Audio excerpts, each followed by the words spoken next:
hadir di kesempatan pembahasan tentang wanita-wanita yang menjadi korban KDRT, ya, yang dimana di sini hadir para ibu-ibu, klien-klien kami yang kebetulan mengalami kekerasan dalam rumah tangga, yang juga sudah masuk dalam pemberitaan, namun demikian masih harus berjuang bertahun-tahun, ya, agar untuk mendapatkan keadilan.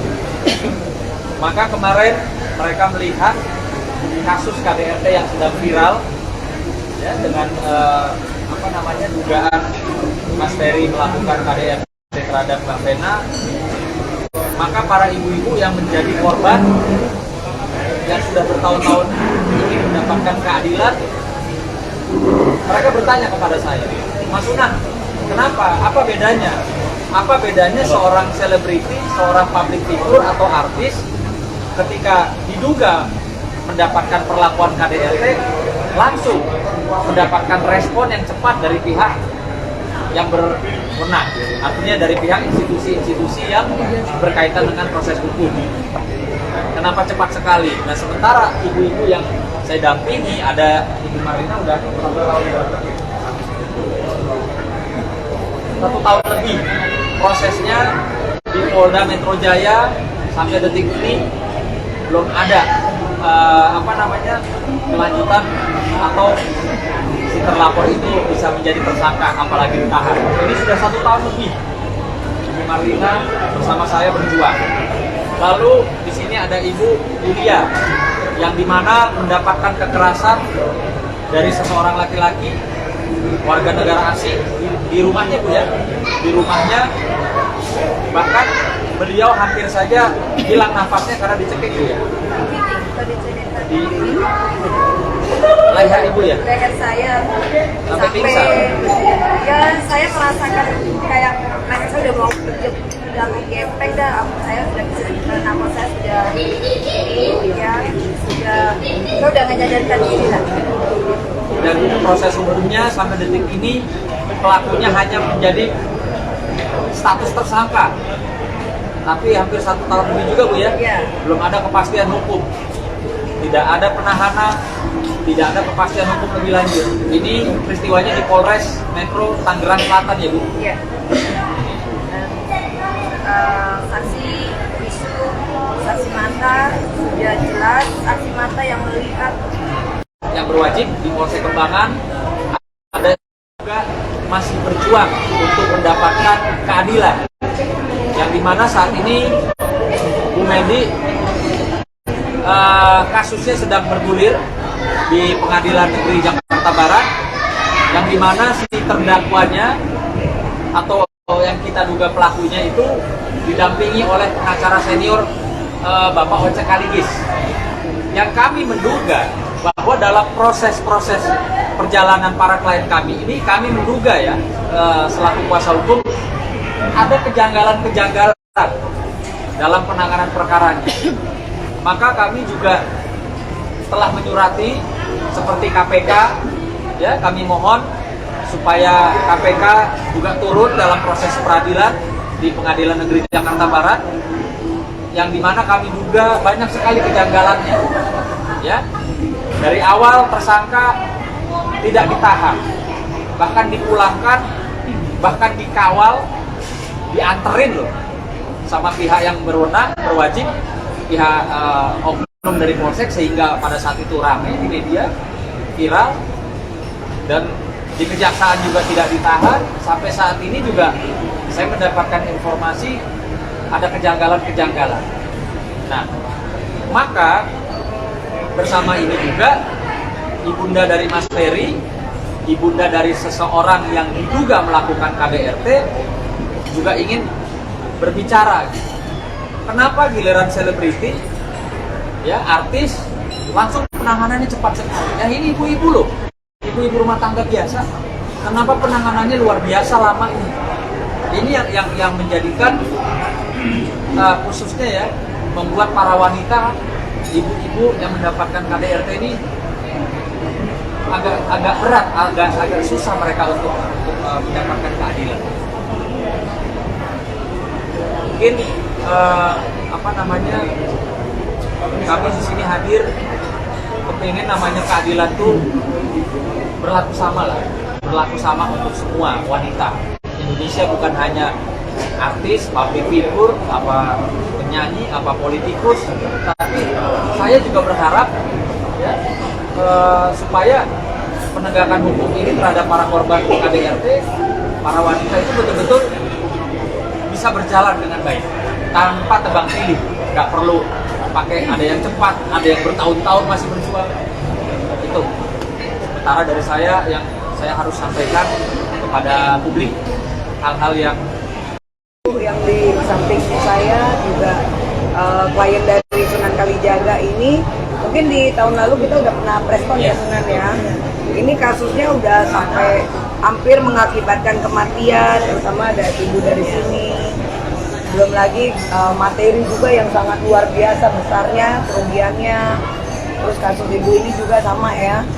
Tapi sampai sekarang kok digantung gitu. Nah ini kan siapa lagi yang kalau tidak buka suara kalau bukan kita-kita, terutama kita juga sebagai perwakilan dari wanita.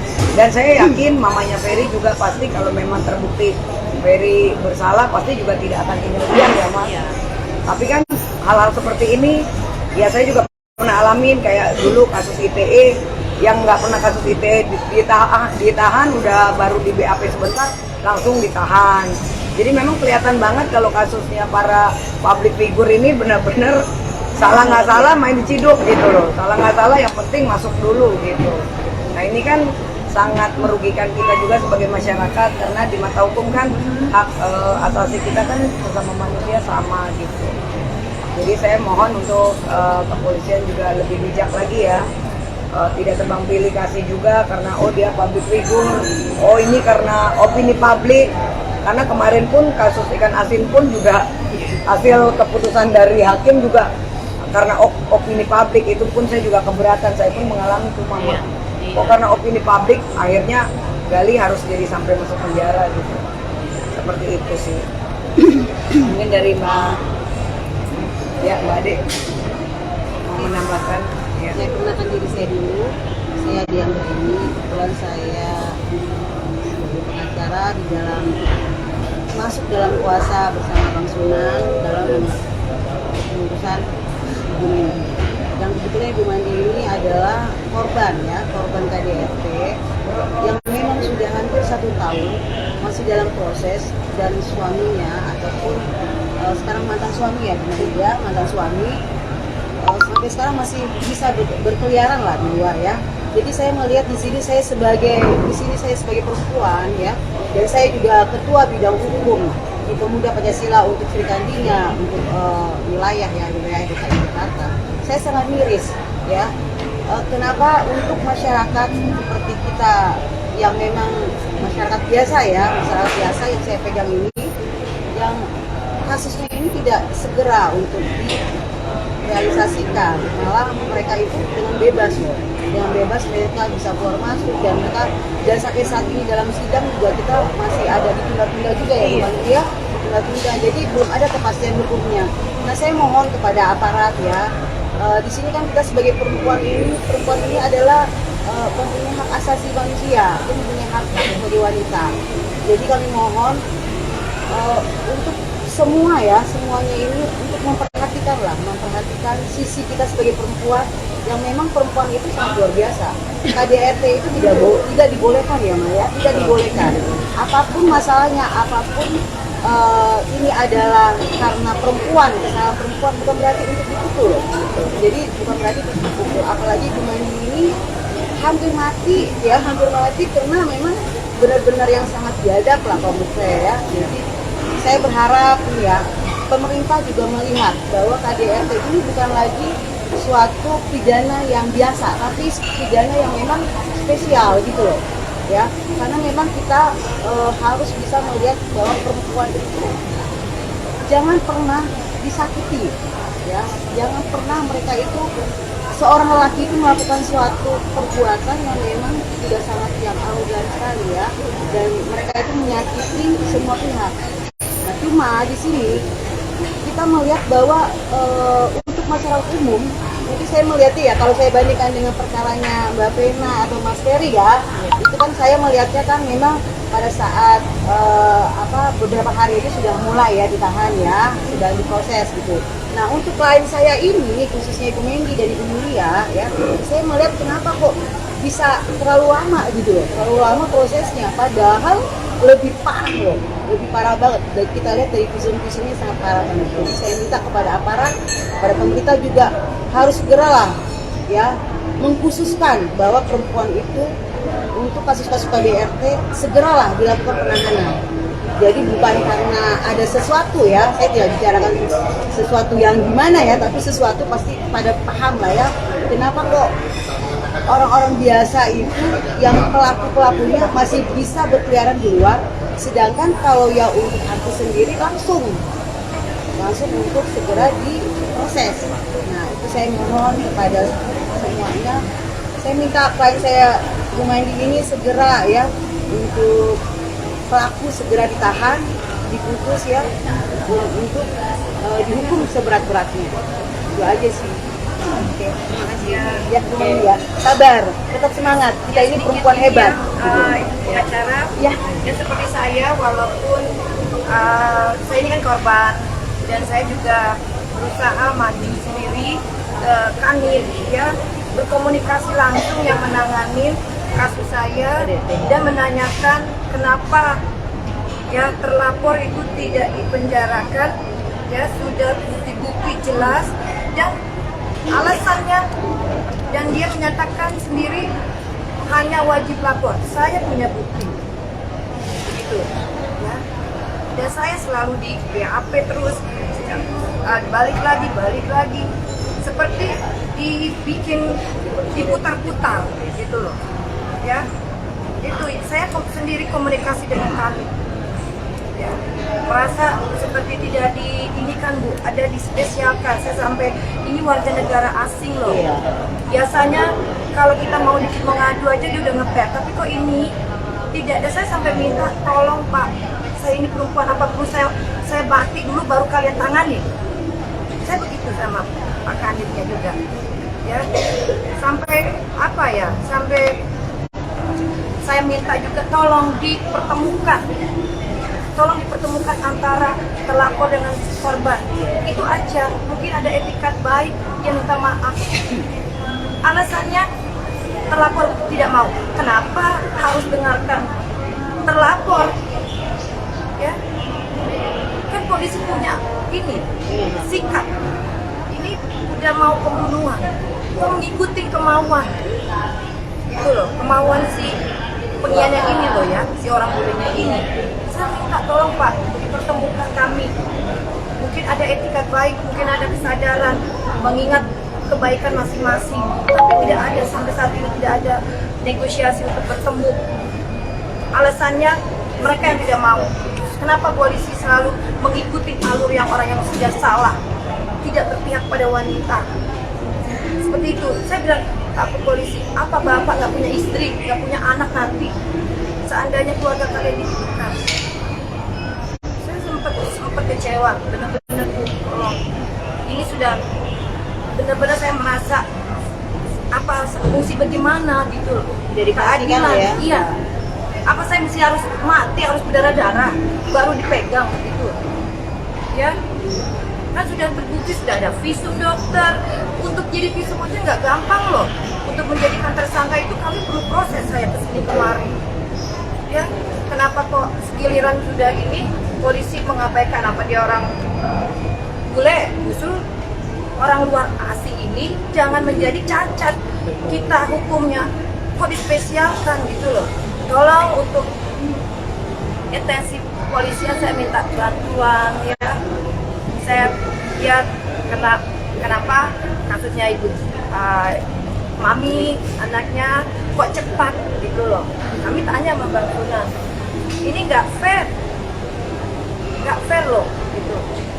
Dia apa karena aku terkenal ya, kok gampang amat dicomot, kita ini menunggu gitu loh. Kami kok dari polisian juga ya, kami minta sama Bang Sunan ini nggak adil. Kenapa ya? Iya. Dari Bu Mandi. Aku ya, aku mau nambahin sedikit bahwa aku kehilangan saksi kunci aku di pengadilan, dan itu juga diambil sama orang yang dari pihak sebelah kita ya. Terus sudah itu saksi kunci kita udah di BAP di kepolisian Polsek Jakarta Barat ya. Terus sudah begitu juga udah diambil sumpahnya di depan hakim ketua, tapi setelah itu dibilang katanya nggak relevan kesaksiannya. Ada apa gitu kan? Nggak mungkin dong, karena biasanya yang orang yang udah di BAP yang juga udah diambil sumpahnya pasti akan dibacakan kesaksiannya kan. Kok ini dibilangnya nggak relevan, pasti ada keanehan di situ. Makanya kita mau minta pihak yang berwajib bisa menyelidiki ada apa itu. Melanjutkan statement dari Pak Sunan Kalijaga terkait korban-korban KDRT, ada Bu Martina, Bu Yulia maupun Bu Mendi, yang dimana di sini adanya perbedaan ya. Kemarin marak kasus antara Mbak Vena dan Mas Ferry, yang dimana Mas Ferry langsung ditahan, tetapi ini korban yang sudah bertahun-tahun, bahkan ada yang tidak ditahan, bahkan sampai saat ini status ada yang tersangka ya Bu Yulia ya, tapi tidak ada penahanan. Jadi salah satu contoh perkara terkait perkaranya Bu Medi. Ini ada di sekarang lagi dalam proses pemeriksaan persidangan di Pengadilan Negeri Jakarta Barat. Kemarin kami sudah bersurat, apa yang dijelaskan tadi oleh Pak Sunan, sudah bersurat ke Komisi Pemberantasan Korupsi, ke Jaksa Agung Republik Indonesia maupun ke Ketua Mahkamah Agung Republik Indonesia.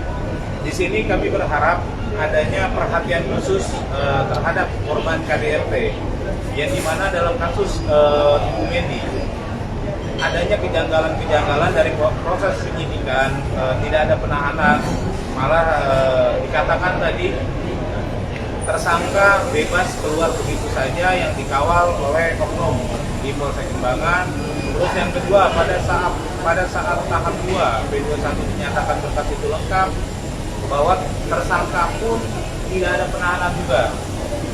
Pada proses pemeriksaan persidangan, status tersangka ini menjadi terdakwa tetapi tidak ditahan dalam penahanan kota.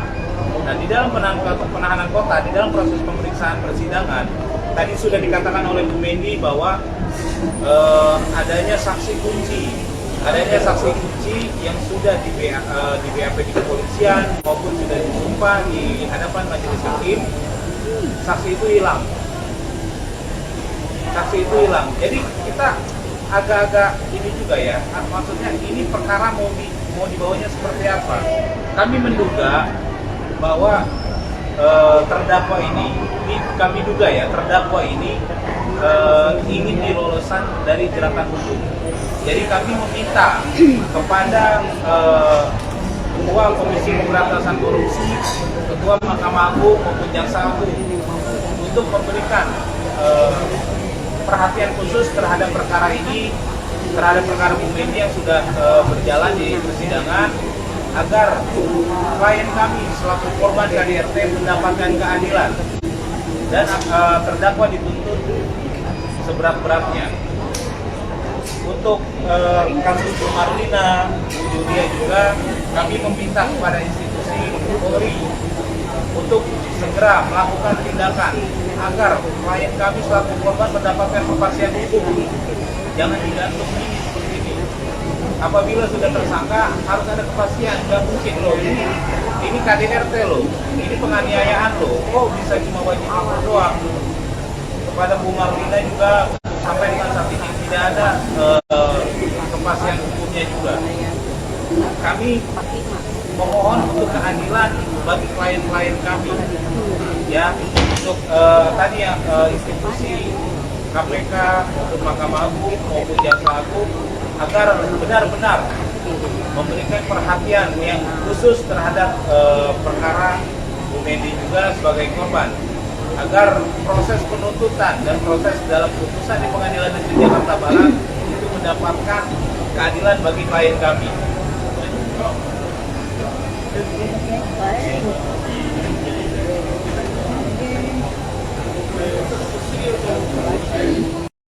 Terima kasih sudah nonton. Jangan lupa like, subscribe, dan share ya.